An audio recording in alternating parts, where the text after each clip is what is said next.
Ake ngithathele lithuba mina nguMax Makhanya. Ngihleli la eindaweni zomntakabane eRosebank. Ke ngibongele nayi imbungulu. Ngithatha nje lelithuba ngibongela nayi imbungulu ukuthi ke ihlomule ngesitifiketi se-multi platinum award lapha yakwaRisa. Ngale ngoma yabo ke le istambu lesi esingoma lesi kuthiwa iphelish.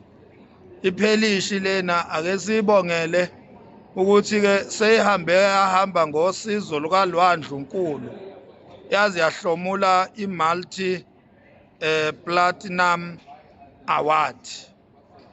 Siyambongela ke siyayibongela imbungulu. Siyayibongela nje kakhulu sishaya izandla lapha kwiNkabi Record ngosizo lwengane encane uLwandlunkulu osize imbungulu ukuthi ihlomule kanjena. Lwandlunkulu mfowethu imbungulu bekumele wena ikuthengele uhlobo lwemoto oyithandayo, uyabona, the car of your dreams.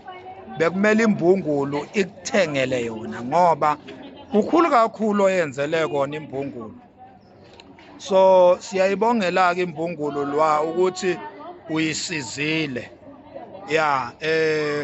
Thatha nje lelithuba ukuyibongela imbungulu ukuthi Lwandlunkulu uyisizile kusukela ekushayeni amamiliyoni lapha kuma views. Wayisiza nakuyi-performance ukuthi le ngoma uyiperforme kahle, kuchwaza inkundla, kuchwaza abantu mayiperforma uwe le ngoma uyifakile kithi singayinakile wayifaka kithi, wagibele iziteji zakho ezihloniphekile zeNkabi Record, waperforma le ngoma yembungulu yazi yangena kithi. Ayingenanga ke kalula. Kube nzima ukuthi ngene kuze kwasiza wena ntombazanyana encane Lwandlunkulu, mntwana oqhamuka phansi ehluhluwe. Kusize wena mfowethu ukuthi ufake le ngoma kithi sabantu base-Afrika.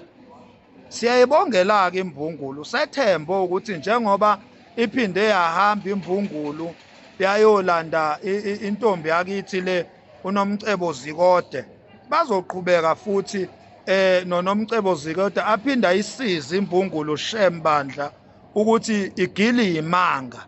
Uyabona njengamanje ke uma ngabe isiza imbungulu ilanda nina kanje, asifuna uqamba amanga, iyayigili imanga emakethe.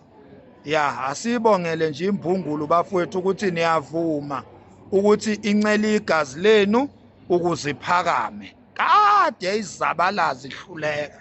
Siyabonga ke imbungulu mfowethu, enjoya mfowethu, ujabule ujabulele mfowethu izithukuthuku zakho zobumbungulu nje, uyabona, izithukuthuku zakho nomsebenzi omkhulu owenzile ukuthi uncele nje igazi lezingane ukuze uphakame. Siyakubongela ke imbungulu kaZwelonke Mthandeni Manqele.